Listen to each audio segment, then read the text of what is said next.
All right, so for today, we have a new call-in guest. We have one of our viewers jumping into the second legacy, which is one of the things that we are trying to drive. So if you guys like this, please, there's a Google Forms right down in the description box. If you want to be on the show, just like our next caller, please fill that out and we will get you scheduled because we would love to hear from you. And today's live show is brought to you by AccuFire. Now, AccuFire offers some amazing things that help you see a little bit better the next time you're on the range or you're at that next situation of what you were preparing for. We can't say everything that they do, but they are a great friend, and thank you so much to AccuFire. But with that introduction out of the way, we have caller John. John, I hope you're having a great day. How are you doing, my man? I'm doing all right. Oh, that's good. We're up here in Washington, and it's actually sunny for a change, so. Oh, there you go. It's sunny with a chance of assault weapons bans? Yep. All right. Well, what you got for us, my man? One of the things I was kind of questioning about is, do you guys feel that there's no penalty for all of this infringement? You know, they keep pushing these items, but nothing ever happens. They can just keep doing it. It's a constant battle. And personally, I feel that if they infringe, they've broken their oath of office, they should lose their office. Okay. All right. So just so I will always I'll kind of rephrase it back to you to make sure we fully understand, then we'll break it down. So essentially, the question that you're asking and the kind of the comment that you want to start a conversation around is, if you're going to infringe upon the Second Amendment, what's the consequence? If you have things that are unconstitutional and they're ruled unconstitutional, is there a consequence for those actions, or can you just be good to do it next legislative session? Is that kind of the summation? Yeah, that's kind of it. You know, they keep pushing these through, especially up here in Washington, or as I like to call it, California North, because of two counties. The rest of the state makes sense, but those two counties, because of the population density, control the state. I mean, we'd be a red state if it wasn't for King and Snohomish counties. Oh, no, I'm totally with you. I'd like to go Oregon's route, and instead of going to join Idaho, just kick those two counties out of the state. Or California's route. I mean, a lot of states are actually contemplating that. But I think that's a really good question, getting back to the original. I mean, Tim, you want to crank that one off, and then I'll kind of supplement as you go? Yeah. First of all, thanks, John, for calling in. Great question. So that's an interesting point, because you would think when they take the oath to protect and defend the Constitution that would be an absolute statement, right? But then also in a free society, we have to be able to have a free exchange of ideas. And the reality is there will always be people that are trying to take our rights away. That's just the nature of things. But our founders knew this when they established our republic. And so they put a bunch of checks and balances in place, like the court system. It's been ruling very favorably for Second Amendment cases lately. And this is to put them back in check. So people can propose bad ideas, perhaps even unconstitutional ideas, but the system is supposed to protect us. Now, sometimes the system fails, right? But we get a second stab at it sometimes. And generally speaking, is it a perfect system? No, it's kind of like the jury trial, right? You can get convicted of a crime on circumstantial evidence, and sometimes we convict the wrong person. But is there a better way, understanding, basic human flaws? And really, there isn't. So I take a look at our republic and I see how the founders have structured it. And my bigger concern is people that want to take away pieces of that structure, important pieces like the Electoral College and things like that, because the anti-gunners know that if they can dismantle the system and rig it in their favor, then they can be more successful in their endeavors. And so we really have to struggle and fight to maintain the system as designed, because it's a perfectly balanced system. A lot of thought went into it. And when you start pulling pieces out of it, the whole thing can very quickly unravel. And so I think that while it ideologically, it'd be great to put some of these people in prison for their actions, but on the other side, we run the risk of stifling freedom and freedom of speech and freedom of open discussion. And I'm a big, First Amendment and Second Amendment advocate, and one needs to exist with the other. You can't just exist on one or the other alone. So, that's a really good question. I'm not sure what the right answer is, but I do want to maintain the system as it's designed originally and protect it as best as we can, because that is our best mechanism for defense against these anti-gunners and other people that would strip us of our rights. Oh, Tim, you hit on a few things. That was solid. And John, of course, we're going to give you a chance to follow up here in a second. But my thoughts on that question because I actually get that a lot in my comments on my channel, right? So on my channel, there's a lot of things of they're constantly infringing. Why are there no consequences for infringing? Why are they violating their oath of office? Lots of different pieces along that vein of commenting.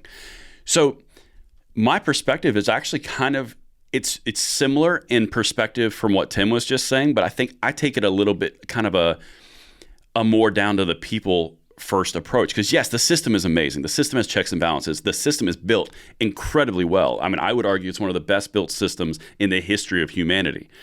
But the power of that system is based in the people. And I think while you talk about the idea of having consequences for constitutional violations, I think you can't ignore the piece of that where it's also the people's responsibility to get involved. For example, the judicial system of the checks and balances is completely built by the executive administration at the time. So if you look at the Supreme Court of the United States, we wouldn't have the 3 Supreme Court justices that were added under Trump without Trump being in office.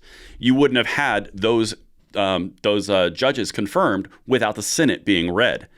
So I think, yes, the system is incredibly strong. Yes, the judicial checking balance on the executive and the legislative, all the different pieces and the checks and balances, but they will be powerless without the actual people being involved. Because right now, a very slim majority of people actually vote. Very slim amount of our population actually is involved in that process. Could you imagine if every single gun owner was actually involved in voting? They would never win an election again, ever. It's true. And that's just based on pure numbers. So that's the first piece. The second piece that I think is so important about that question is, I think there's a little bit of an element of, yes, are they doing something wrong? Absolutely.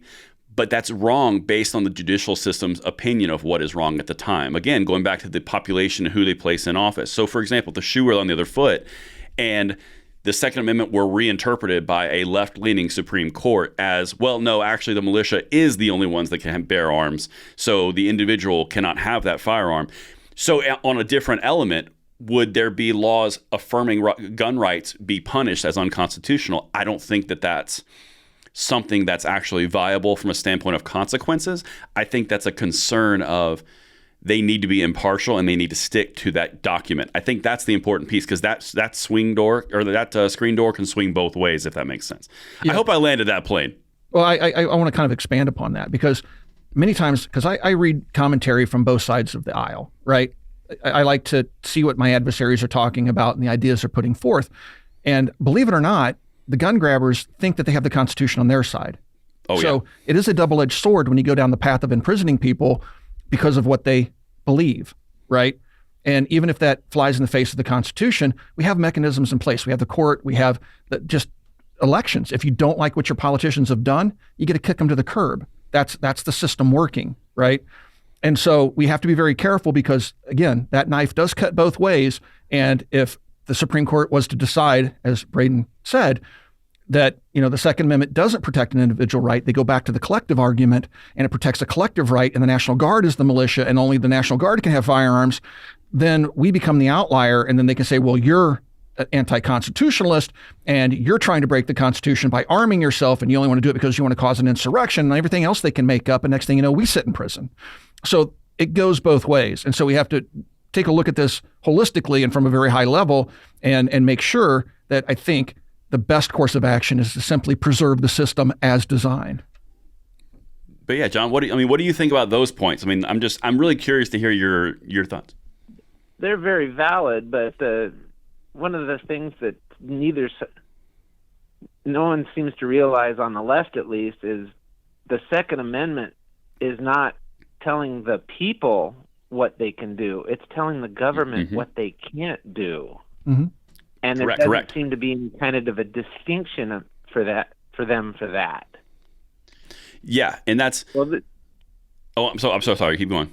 Yeah, they're taking it as, well, we're the government. This is telling you what you can do, and not, hey, we're the people.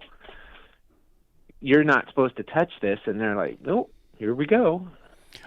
Yeah, so you're going into a conversation now, and that's a really good point. Honestly, that's something that Tim and I should probably dive into at another time on a separate episode. But what you're talking about is positive liberties versus negative liberties, and what the Constitution restricts or grants. And that is a really great point. That's a very deep point. But honestly, I wish to be completely transparent, I wish more people did have that understanding of the Constitution is a restriction of government. It is not an empowerment of necessarily people. It's saying the government can't do these things. You can't infringe upon the Second Amendment rights. You can't infringe upon freedom of speech. You're talking about, like I said, kind of to wrap that up again, positive versus negative liberties provided or restricted. And that's a really good point. Honestly, John, that's a really good point.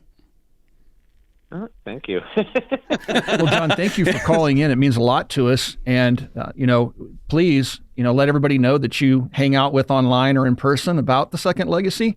And we'd also invite those watching to go ahead and like, share, and subscribe to the channel. If you'd like to see more content like this, go ahead and like and share and subscribe, because that's what's going to incentivize us to keep making content like this.